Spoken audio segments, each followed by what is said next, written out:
Hey, it's Reagan from Redeeming Productivity. Yesterday, we hosted the Time Stewardship Crash Course. It was a big webinar on these 5 keys to stewarding your time as a Christian. We talked about the theological importance of viewing time as a stewardship, and we also really dug into these 5 keys, these principles, these tactics you can use to better manage your time. We had over 500 people registered for the event. We had a great turnout live. It was a lot of fun. Spent a lot of time Q&A at the end.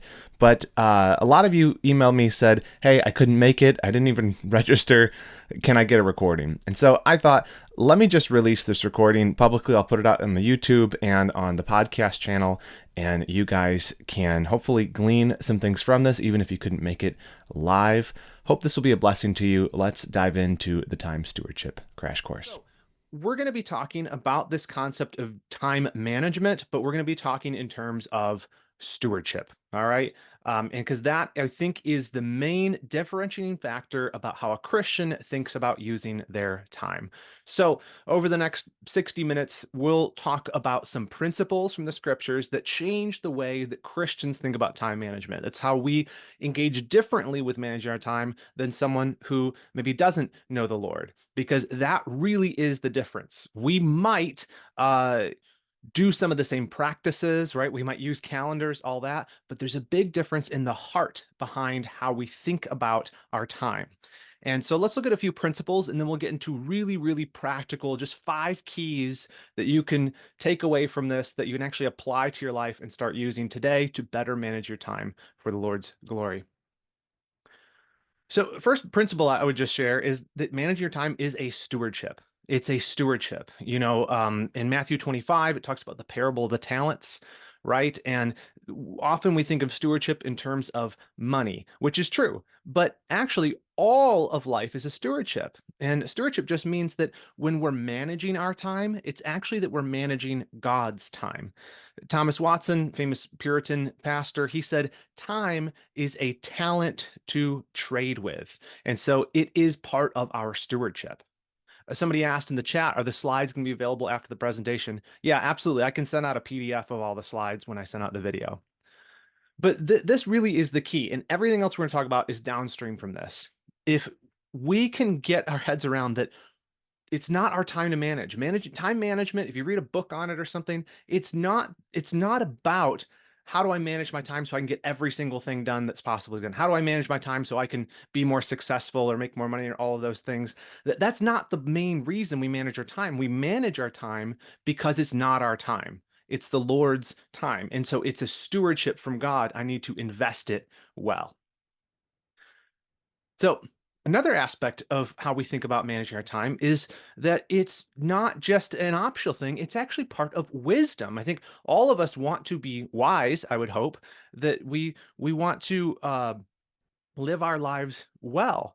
And part of wisdom is managing your time. You read in Ephesians 5:15 and 16 that look carefully then how you walk, not as unwise, but as wise, making the best use of the time because the days are evil, right?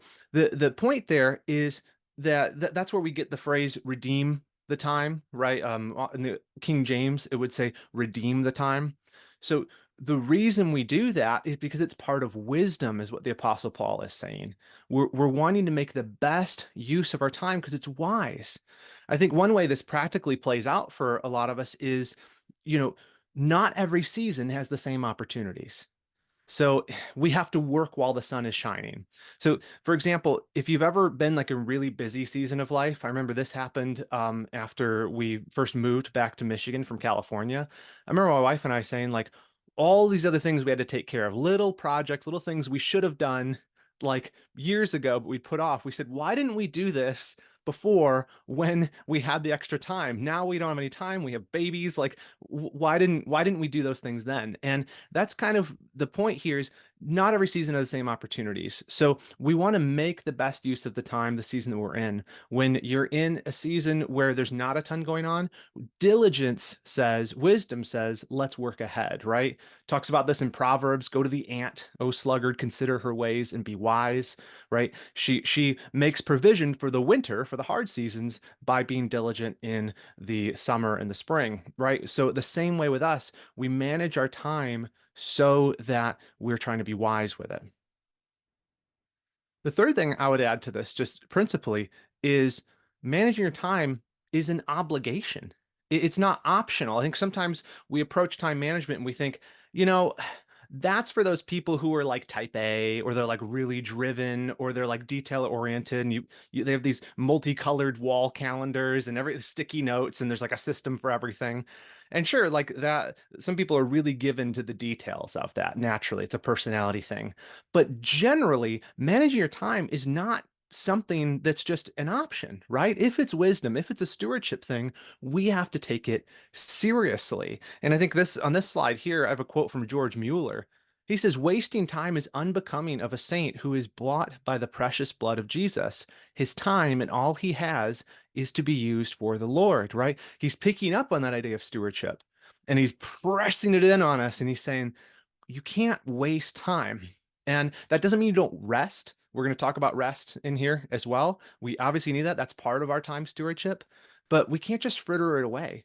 It's an obligation for us as stewards. We need to be found faithful even in how we employ our time. And that means taking seriously, coming up with systems, shoring up the areas in our lives where we aren't quite using our time as wisely as we could. But on a more positive note, managing your time is an opportunity. You get to manage your time. It's not just a have to, it's a get to. And listen as I try to like flesh this out a little bit. So Ephesians 2, 8, and 9, right? This is you've been saved by grace through faith, not by works, right? It's the idea that your salvation isn't dependent on your good works. But Ephesians 2:10 goes on to say that for we are his workmanship created in Christ Jesus for good works, which God prepared beforehand that we should walk in them. And let me try to connect this for you with time management. It's not, as we say, you're not saved by works, but you are saved unto good works, right? There is work that you have to do in this world. And that is the opportunity of time management. Those works which God has prepared for you in advance, that's what you're trying to manage your time for. So let me try to disabuse you of this notion of time management. You are not trying to, as a Christian, you're not trying to manage your time so you can cram everything that you possibly can do all into 8 hours a day and try to make this tiny life contain all the things that you could possibly do. That's not the goal. The goal for the Christian is connected directly with God's calling on your life as a Christian. If God has set this out as what he wants you to do with your life, you have enough time to do that. So where does the problem come from? It comes from not the stuff God's called you to do. You have enough time to do that. You don't have enough time to do all the other stuff you tried to pull in alongside it. Does that make sense? Are you guys following? Are you tracking? Managing your time is a massive opportunity. It's ordering your life around the mission that God has given you as a believer. So it's not just this piddly thing for people who are like really into like nerding out on apps and stuff like that. Although I can nerd on apps, trust me. But it's about stewarding your life. That's the key. That's the big takeaway here. That's what I want you to walk away from this with. If nothing else, I want you to walk away with, ah, the point is stewardship. Okay. And the encouragement is that means managing your time is possible. It's possible. I think sometimes we rail against, we say, oh, I don't have time to do all this. I don't have time. I don't have time. You have enough time to do what the Lord has called you to do because he's not being unfair to you and saying, here's an impossible mission. You have enough time to do it. It's possible. It's possible. So be encouraged.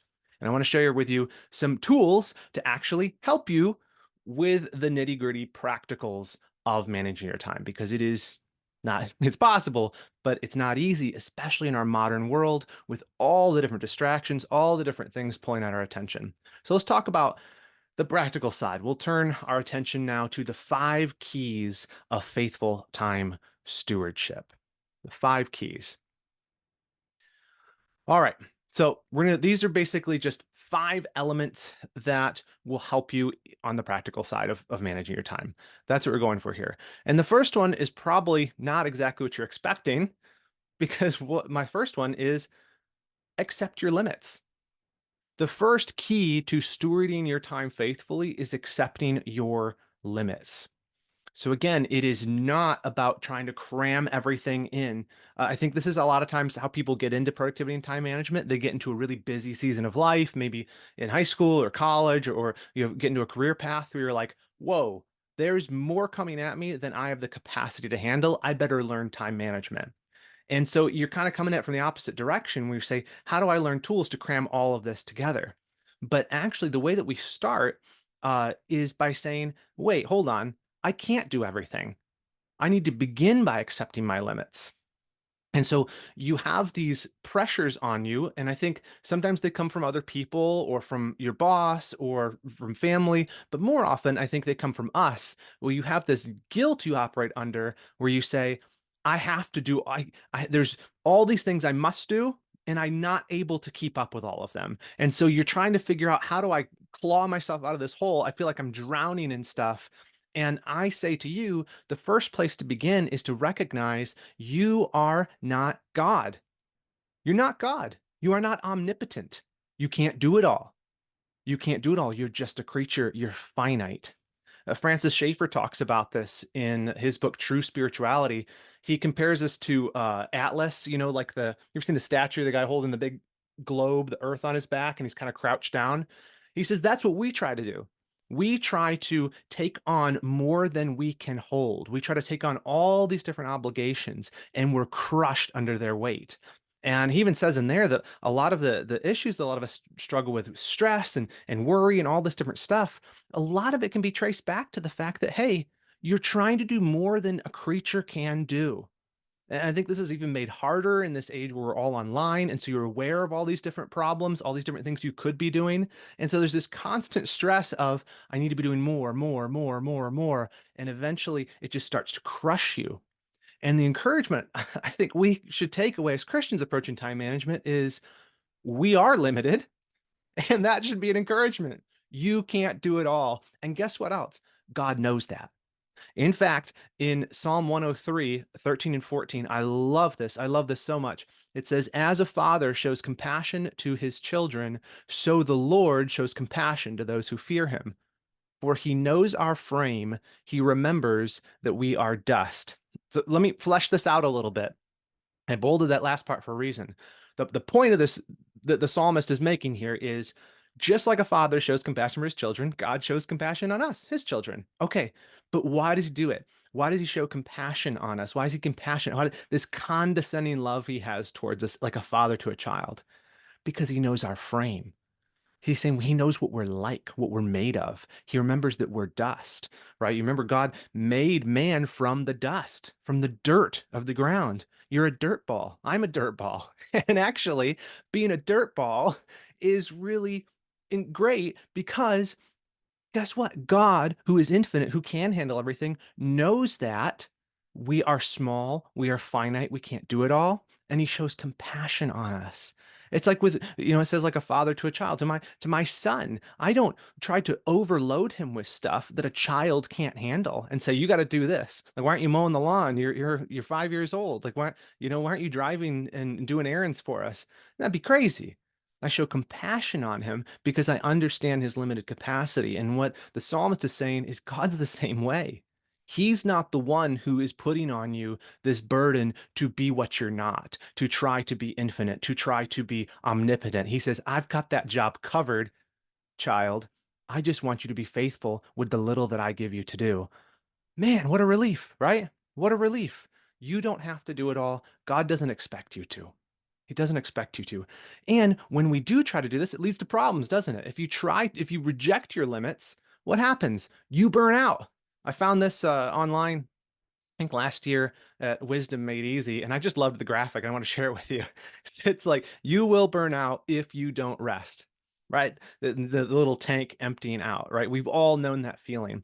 And I think it's apropos here. Rest is needful. God made us to require it. He even said, Jesus said to the Pharisees when they were talking about the Sabbath and saying, why aren't you following this rule, this rule, this rule, this rule about the Sabbath? And he tells them principally, hey, Sabbath was made for man, not man for the Sabbath. Sabbath is a gift to man. It's something for man. Rest is something God made for us, not something to for us to serve and be burdened by. And so he gets it. He understands it.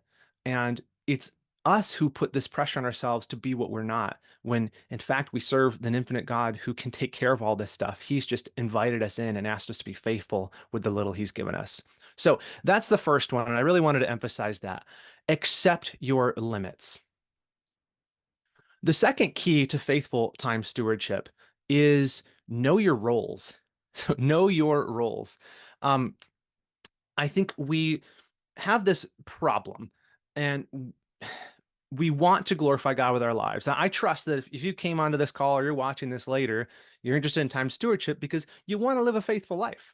So we want that. But then the problem is we lack clarity about what that looks like in our specific situation, right? So we understand generally what Christian faithfulness looks like from the scriptures, but you get through the Bible and you're like, where's the appendix that tells me what I should be doing with my life, right? And this is the stuff that comes up a lot of times. And when I talk to college students or people who are almost done with high school, they're often saying, like, what's the Lord's will for my life, right? How do I know my calling? What should I be doing?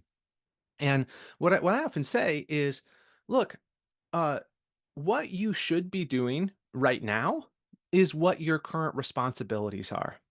Very often, what we need to do is simply look around us and say, what are the roles, what are the responsibilities, what are the domains God's given me to steward right now? And how do I be faithful in those? And then trust that if you're faithful in the little things, he will set you over the bigger things, just as our Lord said. And so this problem, though, is a lack of specificity about our current season. Too often we're trying to zoom forward 5 years or 10 years and saying, what should I be doing then? What should you be doing now? How do you be faithful in what God's giving you to do right now? That's the big question. But even with that answer, to even be able to say, well, I have my job, I have this, what we often don't do is press a little bit further and say, what does faithfulness look like in these roles? So when we don't have that clarity, here's what the problem leads to. If you lack clarity about what the Lord's calling you to do in this season, it leads to overcommitment, right? You take on all these different things because you don't have a specific focus on being faithful in the main things he's called you to. It leads to a lack of focus. It leads to aimlessness. You kind of wander from thing to thing. You don't because you don't have clarity. It leads to an inability to set effective goals, right? If someone says you should be setting goals, and you're saying, I don't even know like who I am and what I'm supposed to be doing. What am I going to set a goal on? So you just arbitrarily pick them out of the sky because you don't have clarity. Difficulty saying no. People come to you with an opportunity, you say yes to everything. And then what leads to overcommitment? Um, when you have clarity on your responsibilities, what faithfulness looks like in the different areas of your life, it helps you to be focused, to commit to excellence in those areas, to not say yes to every opportunity, but only those that comport with the things God's called you to do in this season. Lots of focus. So, what are these? How do we get clarity here? Well, I think it starts with this concept. I call it domains of stewardship. I talk about it in my book, Redeeming Productivity. But this is the idea of most of us have these 6 areas. You might break this down differently, but it's just helpful if you don't have a starting place, use these 6. It's the idea of what are my big roles and responsibility? And most of us have these 6. Spiritual, my walk with the Lord. Am I in the Word? Am I praying? My physical body, am I taking care of that? My relationships, my economical, so like my money and my possessions, taking care of my household. Am I stewarding that well? Vocation, so that's your work, or even if you're not working, if you're a homemaker, maybe that's your home. If you're retired, maybe it's a volunteer thing. It's just the main thing you do. Recreation, so that includes rest. Are you stewarding that well? That's part of our stewardship, by the way. You need time managing your time. Stewarding it includes having time to rest, and not just rest, but even recreation, leisure, worshiping the Lord by enjoying the good things He gives you, right? So if you look at these 6 areas, they start to give you some clarity. You say, okay, I know I have these roles. These are the roles. And so the question from that is, what does faithfulness look like in each of these roles? And this is where the clarity comes in. I would really encourage you to do this is take those 6 roles or make up your own. Say, I'm a student, I'm a husband, write all those down. And then ask yourself this question: what would faithfulness look like in each of those domains of stewardship? And you start to get some clarity. We have an exercise that can help you do that. It's called a well done statement. And this is where you write out a really well articulated statement of that addresses each of those areas. And it's, but here's the trick with it. It's written from the perspective of what you hope Christ will say to you when you meet him. Right? We talked about the parable of the talents, right? What we want, all of us, is to, when we meet Christ, for him to say, "Well done, good and faithful servant. You've been faithful over a little. I will set you over much. Enter the joy of your master," right? Just like he says to the faithful servants, that's what we want to hear, right? What if you kind of using your sanctified imagination, imagine when I meet Christ, if he said, "Well done, good and faithful servant," how would he define the faithfulness in each of those areas of my life? That's what a well done statement is. We even have a little worksheet. You can grab this if you want it at redeemproductivity.com/well hyphen done hyphen worksheet. And that you can actually just fill it out. But basically, like mine says something along the lines of at the top, it says, "Well done, good and faithful servant. You've been faithful, dot, dot, dot." And then for the spiritual section, I say, "In your walk with me, you've been faithful to walk with me daily, to pray, to study my word, to hide it in your heart, right? To confess your sins to me. When it comes to relationships, you've been faithful to your wife. You've loved her as Christ has loved the church. You've been faithful with raising your children in the wisdom and admonition of the Lord," right? And so you're defining faithfulness from an eternal perspective, so that when you look back on your life, here's what happens. It it makes very clear the gap between where you want to be as a faithful steward and where you are right now. Do you understand what I'm saying? If you define that with, "I would hope that the Lord would say to me, I was faithful to walking him daily in my daily devotions." And then you say, "Am I doing that? Not really. Maybe once a week, maybe not at all," right?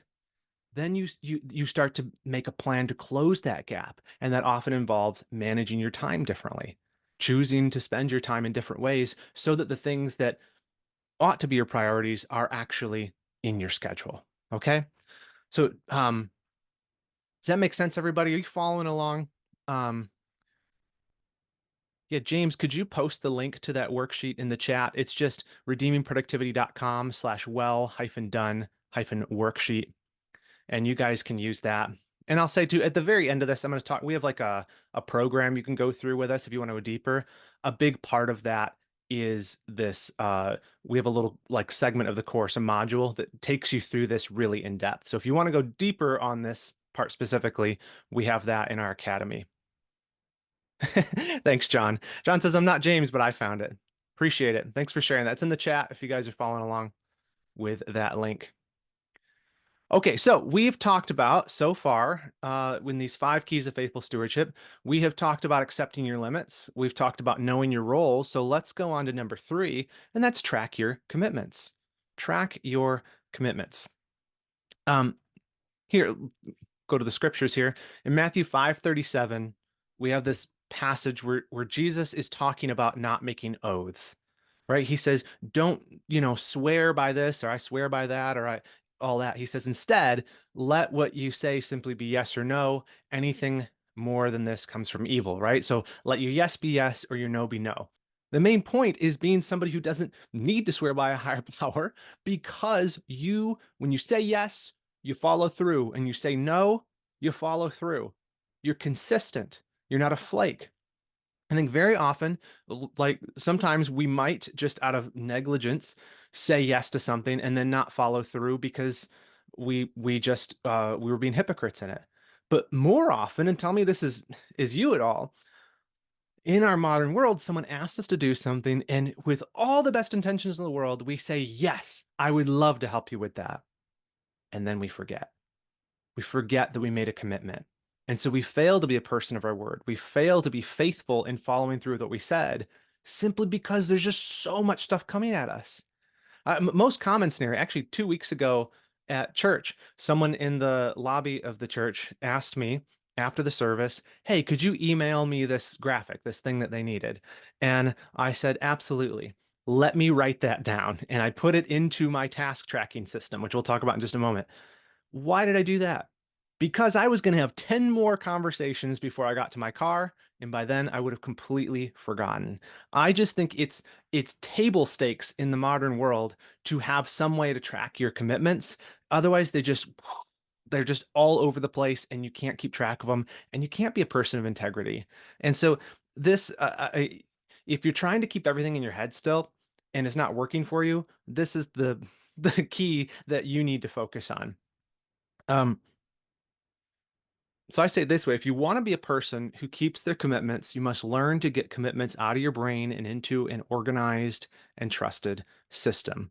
And actually, three systems. I want to talk about three systems for tracking your commitments. And this is really high level, and you can go really deep and crazy on each of these. But all this stuff you could do with a paper pocket planner if you wanted to, or you can use lots of different apps. But really, the three systems I think are most important for keeping your commitments are a calendar, a task manager, and an information system. So a calendar, that's kind of obvious. A task manager would be something like the reminders app on your phone, or a paper to-do list, or things, or Todoist, right? There's a lot of different options for this. And those have their merits. I'm just saying you need a place, a dedicated place for tracking tasks. And the third one's an information system. Where does everything else go? Someone sends me a relevant email. Where do I put it? So let's talk about these three. And maybe for you, you have one or two of these set right. Maybe you don't have any of them, but I think there'll be something in here to be helpful for you. We'll give you tips about each of them. So here's kind of how I picture that when a commitment comes across my plate, right? That big black dot. We'll say maybe that's an email or like conversation in the lobby or just an idea, something I want to do, something I'm saying, I'm going to say yes to this. The first question you need to ask is, what is this thing? Is it an appointment? Is it a task? Or is it just information I need to save? That's the triage. If it's an appointment, it goes to the calendar. If it's a task, it goes to the task manager. If it's information, it goes to the information system. It's really that simple, but we make it way more complicated because we kind of mix and blend some of these together, or we put our tasks on the calendar and then we don't trust the calendar anymore. So let me give you tips for each of these systems. I'm not going to go super deep into what apps you should use, but I'll give you some general tips for these that I think will save you a lot of time and a lot of frustration, and most importantly, help you to keep your commitments. So let's talk about tips for the calendar. Tips for the calendar. Um, First, add appointments right away. Don't trust yourself to remember. I think I already made that point as I was talking about the thing the guy told me in the church lobby. This is where having like, for as much as your phone can be distracting, that is a nice benefit of having your phone with you. If you have a digital calendar, you can capture stuff right away in the calendar, but just don't even wait 2 seconds. I tell people most of the time it's rude to pull your phone out when someone's talking to you, but this is like the one exception when someone says, "Hey, can you do this on this date?" And you say yes. Hold on, I'm going to write it down right now in front of you, and you pull it out. That's not rude. That's you being very, very gracious to them and being respectful. The other thing you can do if you're not into using the technology so much, like I have one of these, it's a little pocket calendar for the year. It's just a Moleskin thing, 2024. And it just, you can write stuff down in this too. Easy. Lots of different options for doing that to make sure you capture it right away. Second thing, and this only applies to digital calendars, but use alerts and reminders. My goodness, that's like the best benefit of a digital calendar is that it can take the remembering off of your plate, but it can also take the reminding off your plate. You don't even have to check it. So when you have something that's coming up, when you're putting it into the calendar, add an alert to it. So sometimes the calendar system will default to like, if it's a Zoom meeting, maybe you get an alert 10 minutes before, that kind of thing, or a day before, whatever the defaults are. I always encourage people, take the extra 5 seconds to think, when do I need to be alerted by this? So for example, yesterday I was doing a thing for our church that they'd asked me to do months ago. And I put that on my calendar months ago and I said, I need to be reminded 1 week before this because I'm going to need enough time to prepare for it. Right. So even if I'm, I look at my calendar most days, but if sometimes you don't look a week ahead. And so I wanted a reminder a week ahead that went boop, boop, boop, boop, boop, boop. And I said, okay, all right. If I totally forgot about this thing up until then, at least now I have a week to prepare for it. Right. And so plan ahead. Mother's Day just happened. That's another good example. Um, if you're like, this is for the men in the audience, if you're like, I forget about my anniversary or Mother's Day and I don't buy a gift in time and then I'm waiting in line forever, for big things like that, put a week, 2 week reminder ahead of time so that your calendar is doing the memory for you. That's what it's there for. It gets it out of your brain. Let the system do the work. Another thing you can do, especially if you're trying to collaborate, my wife can see my personal calendar. She can add stuff to it. It makes it a lot simpler. They're different colors. So take advantage of that. Not everything has to be in one place. Review your calendar at least once a week. Some people live out of their calendar. They're like, "What do you mean once a week? I'm in my calendar every day." Some people they don't. They're not. Their lives aren't as appointment based. We'll talk about a weekly review here in a little bit. That is a good time to look at your calendar, but staying on top of it. Now, here's something I want to share with you: is things not to include on a calendar. Not everything should go on your calendar. It is not a catch-all. That's why I said there's three systems, and too many people put the wrong things on the calendar. Uh, don't put to-dos on the calendar. And now some people they have a whole system for blocking out their time and putting their tasks on the calendar. That's what I'm talking about. I'm talking about just the average person who's using a calendar for appointments. If you have on your calendar all of your appointments, events, things like that that are coming up that you actually have to be at, and then next to that, right in the same place, are things that you hope you'll do. Like, I'll work on this paper at that time, or this is when I'll take the dog for a walk. And those are sitting next to each other. You basically have must do's and maybe I'll do it next to each other, and that makes you lose confidence in your calendar.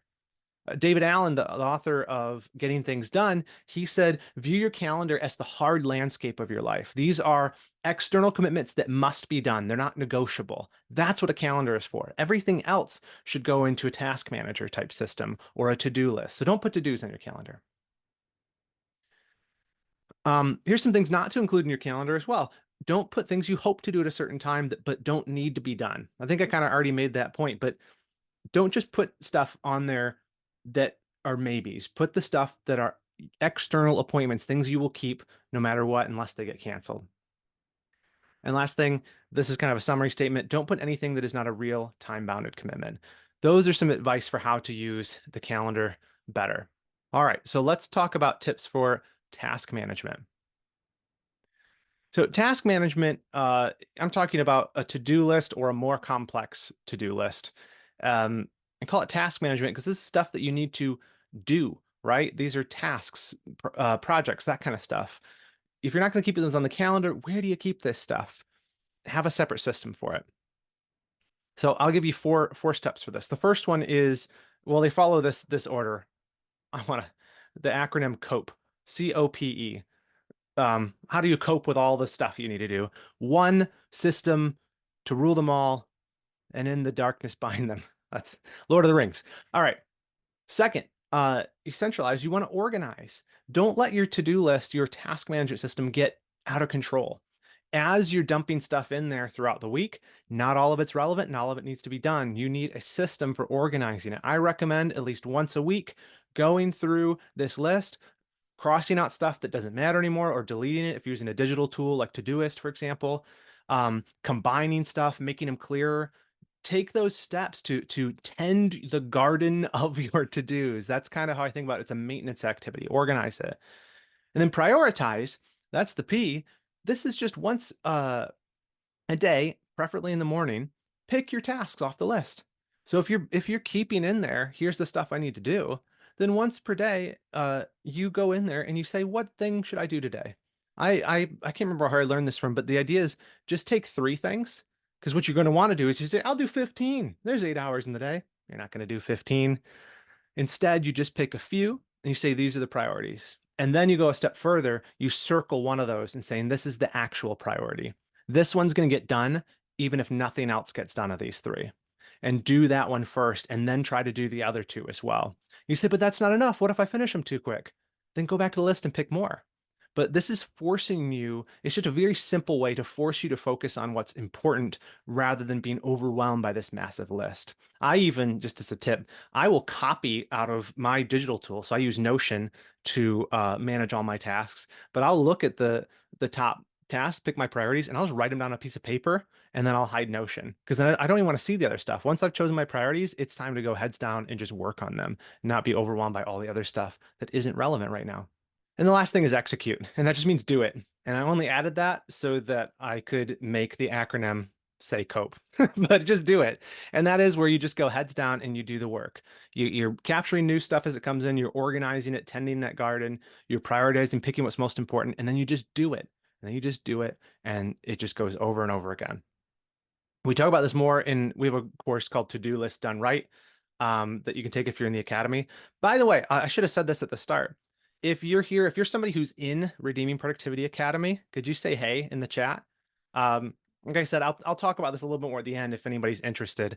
But we have a program called Redeeming Productivity Academy, and it's basically a membership program that has a ton of courses and then also like accountability. We do workshops like this, office hours with me each week, tons of different stuff. And you can join that. And I'll have some details at the end and a special offer for you if you want to stick around for that. But yeah, hey, everybody. Welcome, everybody. So they were very gracious in letting us open this one up to the public. It's like a free event, but this is the kind of stuff that we do in there. So if you want to go deeper in time management or any of these specific things we're talking about, got lots of resources in there. All right, let's keep moving right along. So one, this is just kind of a side tip, but you can use that domains of stewardship I talked about as like an organizing principle for a lot of different things. So you could use it to organize your task list. Say you're an Apple user and use the Reminders app. You could organize your life by those areas. You could do the same thing with the files on your computer we're going to talk about in a minute. It's a very nice, just overarching rubric to give some um, guidance to where you put stuff. All right, let's look at the last system and then we'll jump to the next one. Kara asks, can you link or share the specific apps you use? I can say them here. I can send out when I send out the email with the recording of this, a page that has details on them. I use Notion for most things. I use it for information management and for projects and a bunch of other stuff. And I know I keep plugging the Academy, but we have a template for Notion in there that you can get if you're a member that kind of is the everything app. But I really like Things if you're looking for a standalone app. If you're an Apple user, uh, also Reminders is awesome. The best sort of like universal task management app that I know of that will work on any platform is Todoist. That's like the most popular one that's out there. Todoist, it's called. And so that's for managing the tasks. In terms of calendar, again, I'm an Apple user. I use an app that is called Fantastical. So Fantastic Cal, C-A-L. And it's basically like Apple Calendar, but it's got a few more bells and whistles. And that's my preferred program for that. But even Outlook is fine, honestly, for email and for calendar. I think Outlook is awesome. If you're working in 365 environment with your work or something, that's a great app. So feel free to use that too. Great question. All right, let's talk about the last system. This is probably one most of us don't have in our lives. You've got files strewn across your hard drive. Maybe your system for organization is keeping everything in the downloads folder. That's just files. You also have stuff strewn across different apps. Maybe you use stuff on the Notes app on your phone. Maybe you use Evernote. Like, you put stuff in different places. So the same thing applies, I think, to information management. You need to have one place you store this stuff. So for me, that's Notion. I think that's great. Evernote's a great option. Apple Notes, again, awesome option. If you can just use the default apps like Apple Notes, Apple Reminders, if you're on an iPhone, those will more than do the job for you. If you want to get more fancier, you can use something like Evernote or Notion for that. Or again, if you're in Microsoft, OneNote, which comes with it, it's more like it's organized like a binder, of notebooks. That's an awesome app too. But with information management, most stuff you don't need to save. Most stuff you don't need to save. You don't need to be meticulous about putting everything and filing it away. Like that's kind of crazy. A big tip I would give you is if you're on Gmail or any kind of mail service that has like really large file storage, archive instead of deleting. So most of the stuff, if I get an email that has relevant information, I will move that information over to Notion so that I can find it later, or I'll save it as a file, like maybe it's a tax document or something. I'll save it to my computer. But if it's something I'm like, this may be relevant later, I don't delete it, I archive it. Google Keep works great too, Jeff says. Yeah, absolutely. Team Android.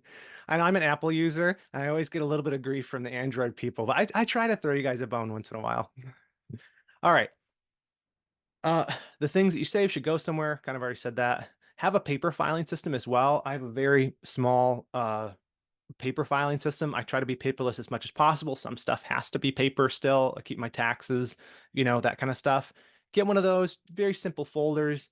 uh, taking time, even an hour, even 2 hours, it can take a while to get this. Spend some time organizing that. You're going to thank yourself later. Folders on the hard drive, like I mentioned, you can set up your folders by domain of stewardship. So you could have one for this is like your top level folder structure for documents. You could have one for spiritual, one for economical, one for relational, one like you, and then you have a spot where you can have subfolders in there, but it's a very simple organization method. But I would encourage you to have some organization method on your hard drive as well.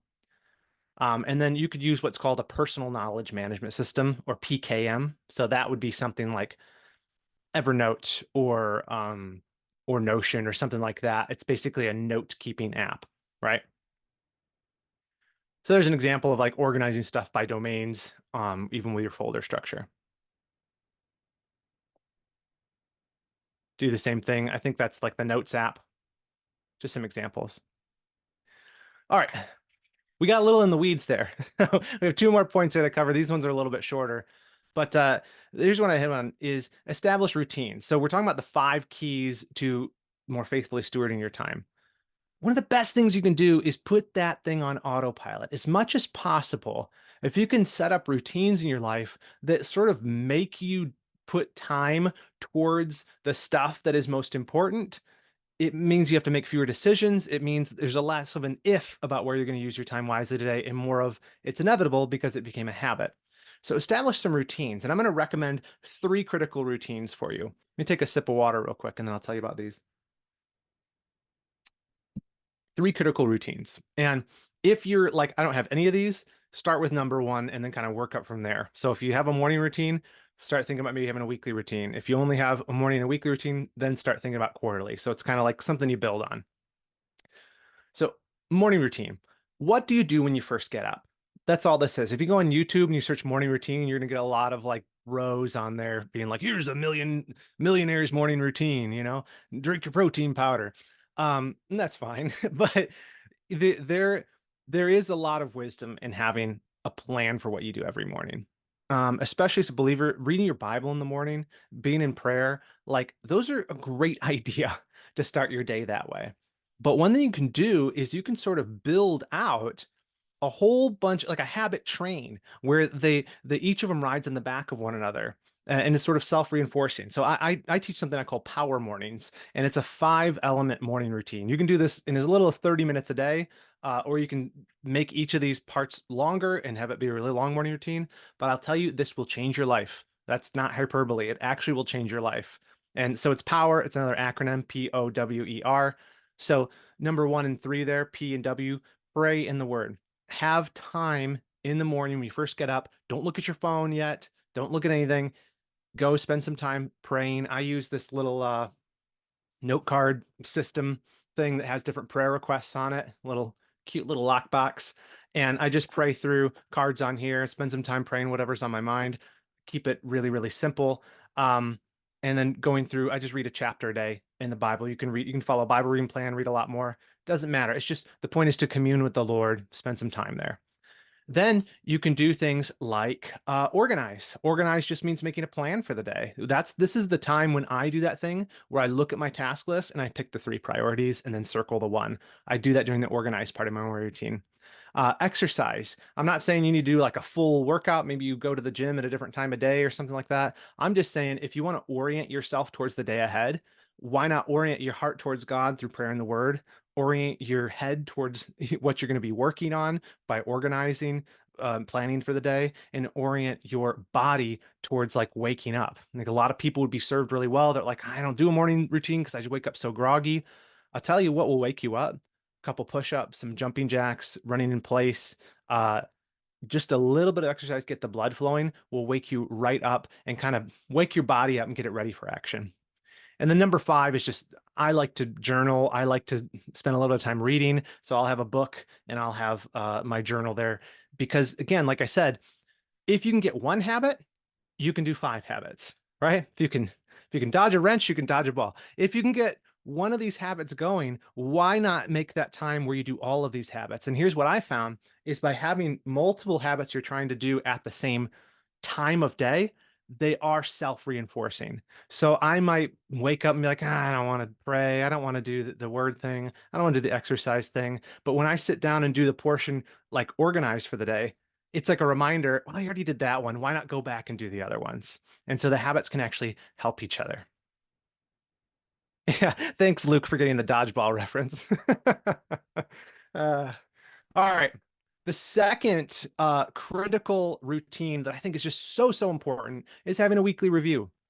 Having a weekly review. It's just a time each week when you look back at the previous week, you kind of close things out and you look ahead at the week to come. That's all a weekly review is. Okay. And so you deal with loose ends. So for me, it's Friday afternoon, my day ends. So at noon, I'm done working on projects on tasks for the week.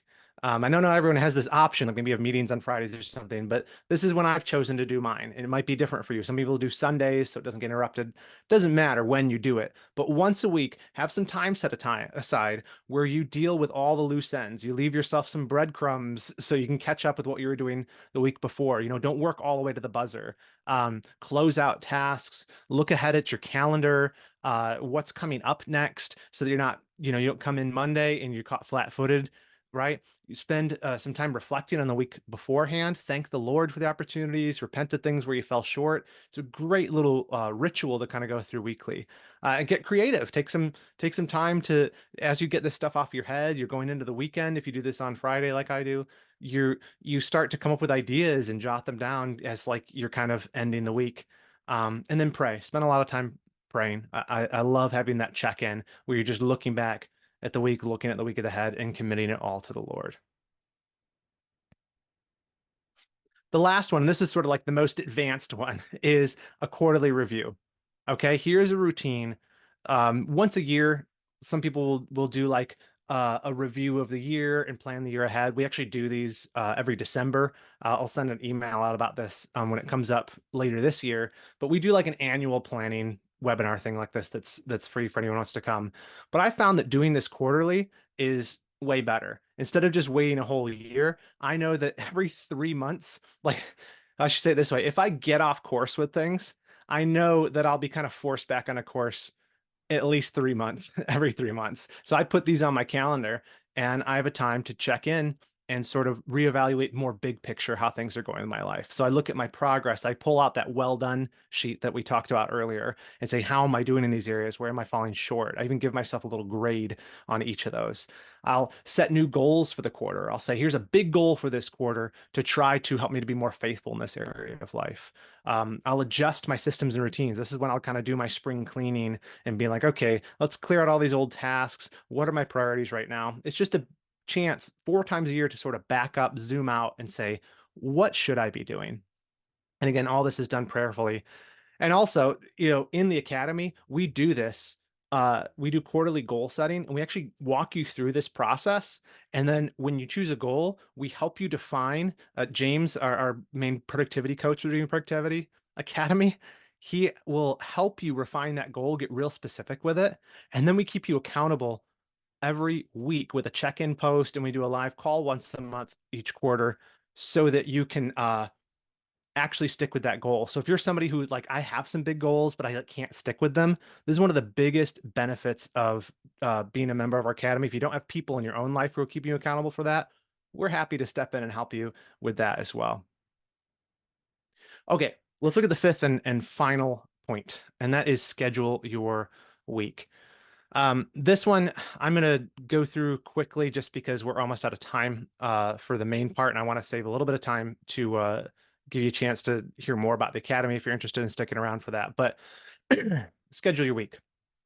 This might sound obvious, but what I encourage people to do is create an ideal schedule. And again, with the Academy, we have a whole thing that'll walk you through all the steps of this in creating a thing like this.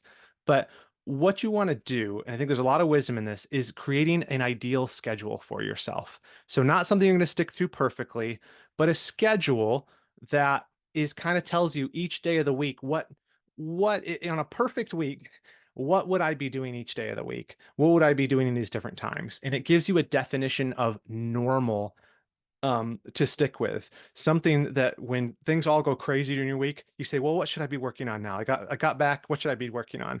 Oh, this is the time I've set aside to do writing. This is the time that I'm supposed to be doing emailing. I found this tremendously, tremendously helpful. This has been one of our most popular courses, the one that teaches this, and you basically develop a plan like this on a Google sheet, and it actually even divides it up into domains of stewardship, so you can see the areas where you're not spending as much time, so you can kind of make adjustments as you want to. But that is it. That's the 5 keys to faithful time stewardship. That's why we're managing our time. We're wanting to glorify God better, and one of the best ways to do that is use your time wisely. So that someone asked in the chat, let's name that course. It's called Optimize Your Week. You can find all this stuff on redeemingproductivity.com. If you go to the store, there's a courses section, but also that and everything we have is included in the academy. And that's kind of what I want to talk to you next. That's the end of like the webinar portion of this, but I'd love to, if you guys want to hear more about the academy, I'm going to talk to you a little bit about that and just over the next 5 minutes here. And then I'll be happy to stick around and answer any questions about the Academy or about anything on the slideshow. We can nerd out about apps, any of that stuff. So let me just say thanks for being here. And let me just talk a little bit about the Academy and answer any questions you might have about that. Okay, so if you want to go deeper on this stuff, this is why we kind of made a program to help you with that. Uh, it's called Redeeming Productivity Academy.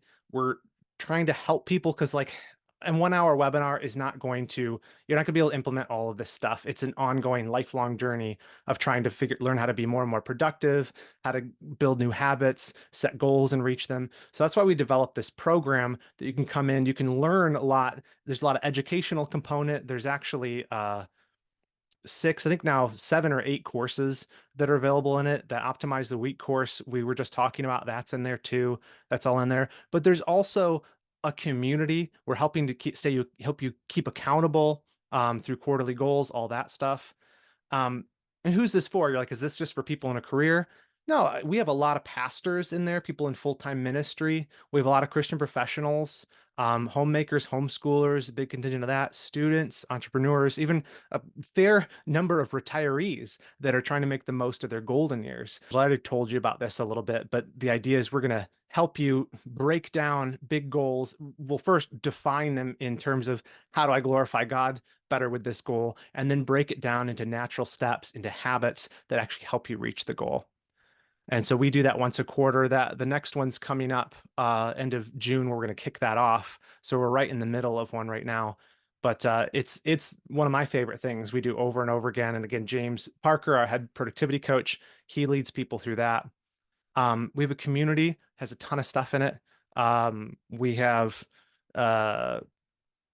book club. We'll read through productivity books together, workshops like this, accountability stuff, office hour. Every week you can get a call with me and a handful of other people that happen to jump on and talk shop about productivity.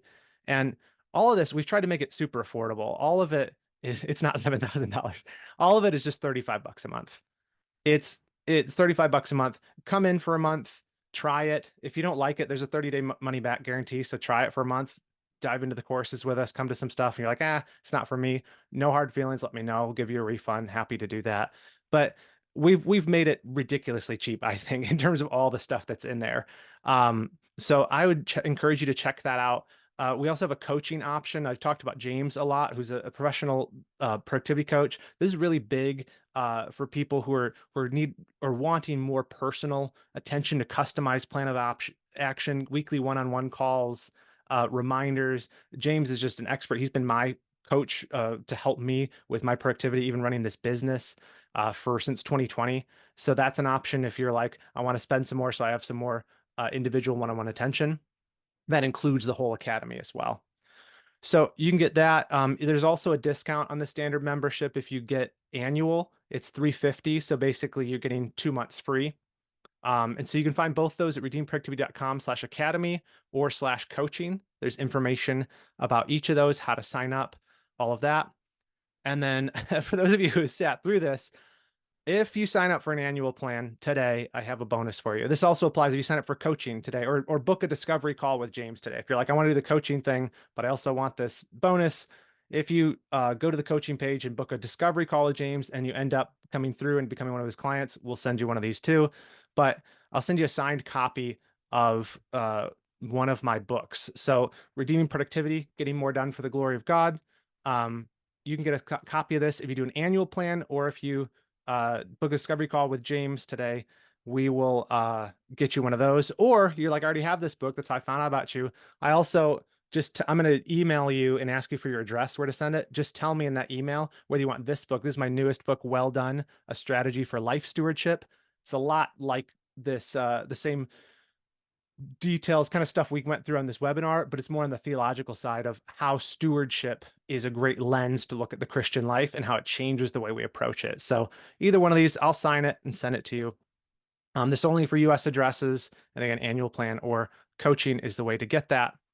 Uh, I'll throw some FAQs up on the screen, but that is my spiel on that. Now, let me know if you have any questions. If it's about the Academy or any of the stuff we talked about through the webinar, just drop them in the chat. I will answer anything. If you don't want to stick around for the next part, thanks so much for being here. I hope this was a blessing to you. I'm going to send the video out of this once it processes so you can review it if you want to, and you're welcome to share that with people as well.